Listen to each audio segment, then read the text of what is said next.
میں نے دعا کی یا اللہ یہ خاتون خیمے میں داخل نہ ہو، کیونکہ خیموں سے آگ کے شعلے بھڑک رہے تھے۔ حبیب بن مسلم کہتے ہیں کہ میں دعا مانگی رہی اللہ کا کہ ایک مستور خیمے میں گئی، جب واپس آئی اپنے کندھے پہ بیمار کربلا کو اٹھایا ہوا تھا، کربلا کی ریت سے سنا کے کہتی ہے سجاد جاگ، تیری پھوپھی کی چادر لٹ گئی، سکینہ کے در لٹ گئے۔ جناب امیر المومنین کا سر زخمی ہوا،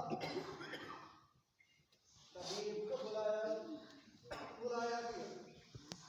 طبیب آیا، طبیب نے کہا امیر کہرات کو جتنا ہو دودھ پلایا جائے،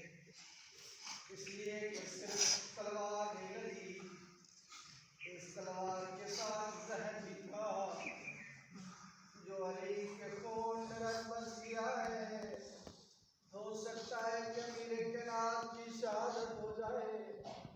یہ سننا تھا کہ کوفے کے یتیموں کے ہاتھوں میں دودھ کے پیالے تھے،